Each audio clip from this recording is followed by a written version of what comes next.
सरेआम इसकी गर्दन काट कर, जुबान काट कर लटका दिया जाता। क्योंकि कानून का हम सम्मान करते, इजाजत नहीं देता, तो इसलिए मैं यहाँ आया हूँ।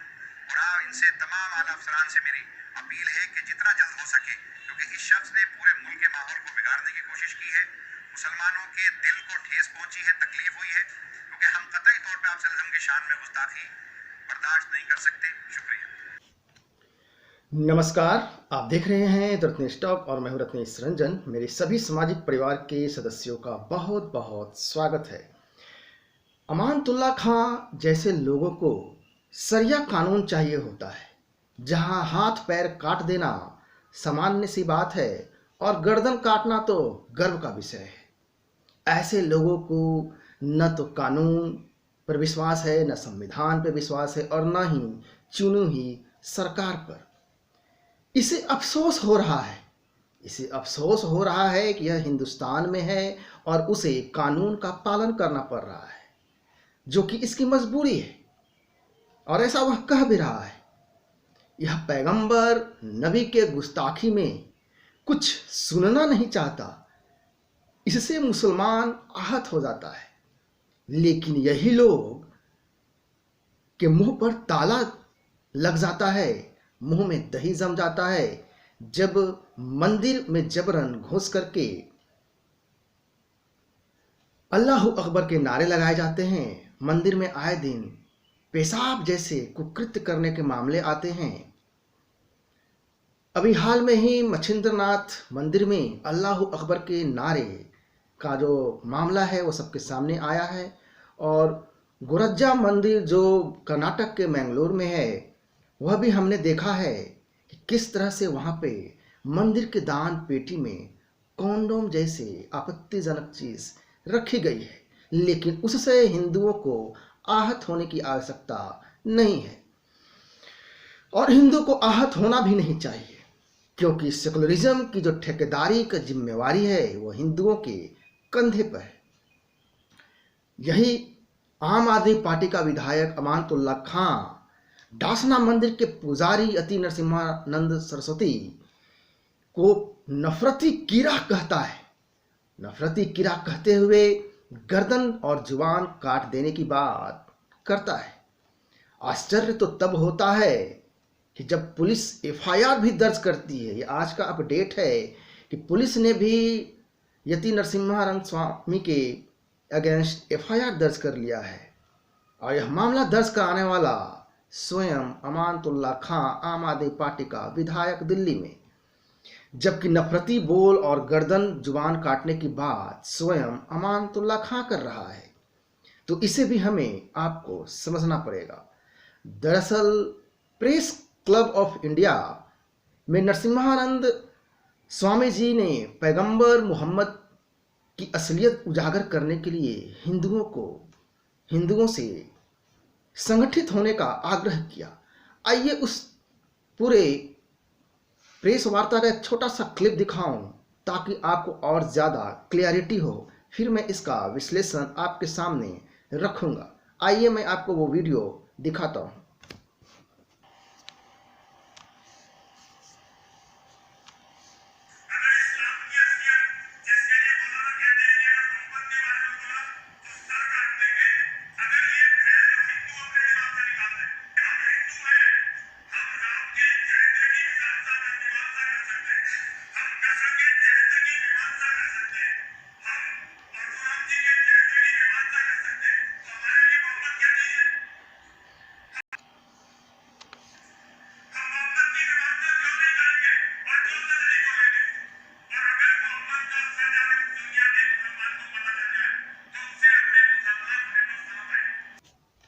तो देखा आपने वीडियो।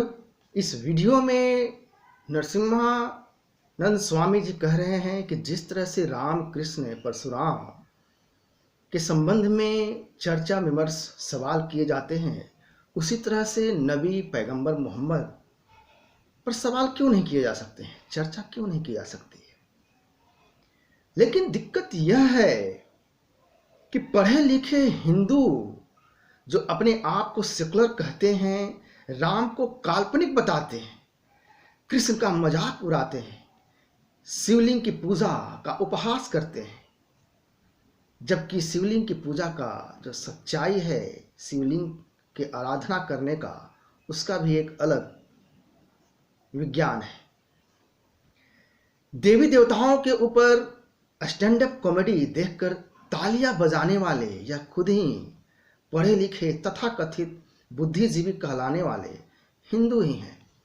इसके अलावा जो जिहादी कौम है, पाल घर में संतों की हत्या कर दें तो सही है, कमलेश तिवारी की हत्या कर दें तो सही है, लव जिहाद पर हिंदू बेटी बहनों को जो है उनको सूली पे चढ़ाया जाए तो वो सही है लव जिहाद के नाम पर।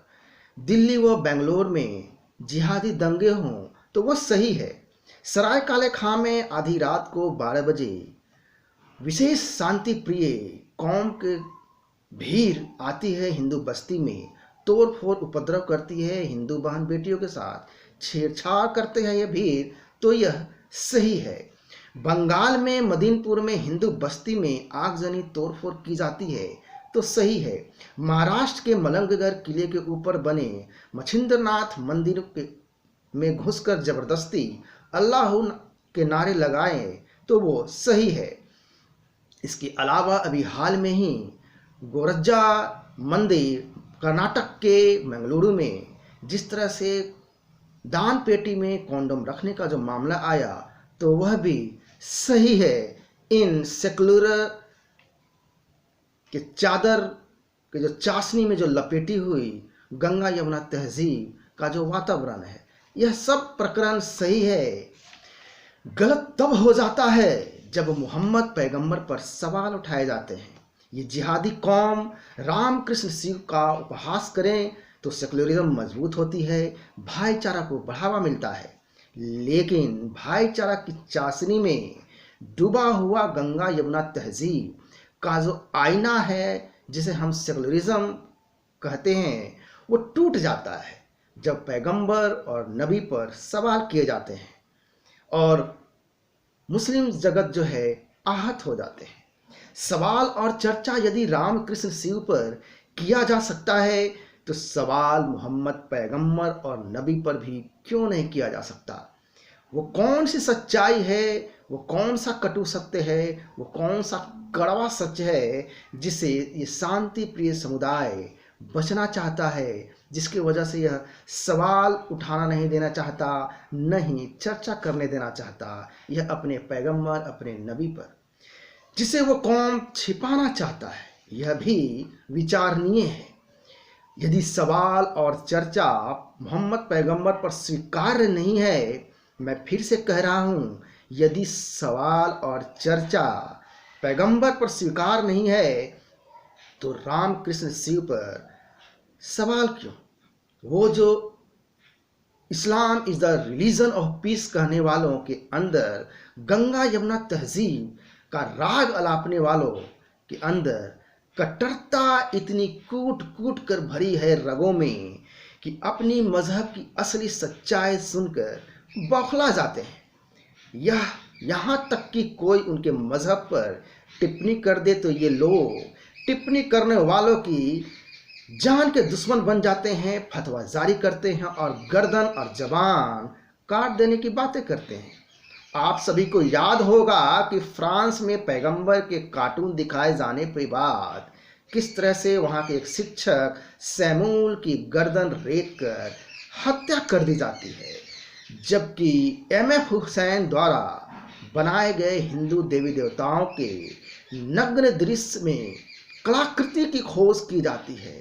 कहा जाता है वाह क्या आर्टिस्टिक मानसिकता है, क्या आर्टिस्टिक सोच है, इस चित्रकला का प्रशंसा किया जाना चाहिए। तब सेकुलरिज्म का जो चादर है वह अपने आप उफान पर होता। लेकिन इस जिहादी कौम को खुद के पैगंबर पर कार्टून बर्दाश्त नहीं है।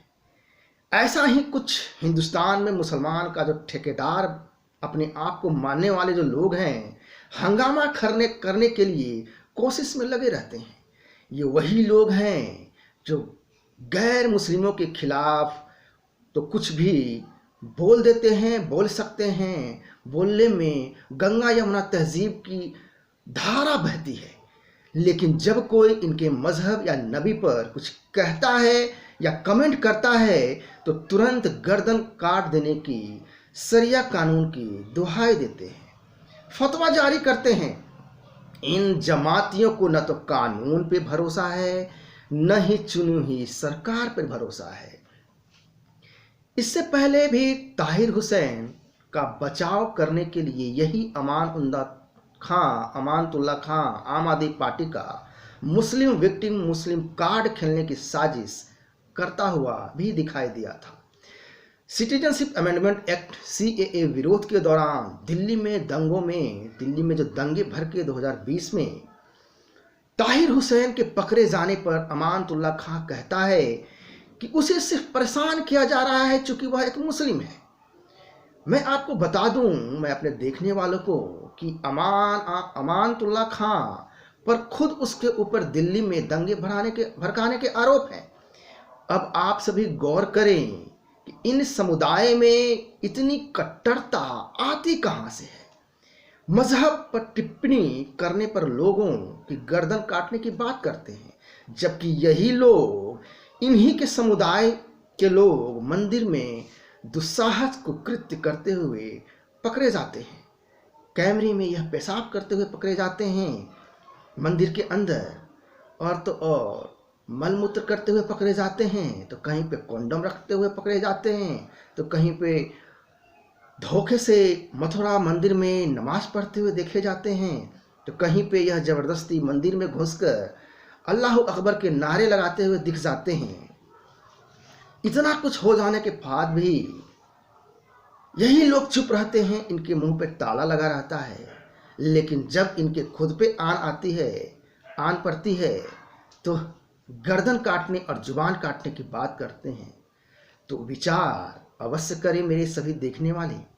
तो यह था पूरा विश्लेषण। आशा करता हूँ आपको यह विश्लेषण अच्छा लगा होगा। मैं फिर मिलूंगा किसी दूसरे मुद्दे के साथ दूसरे वीडियो में। तब तक के लिए नमस्कार, जय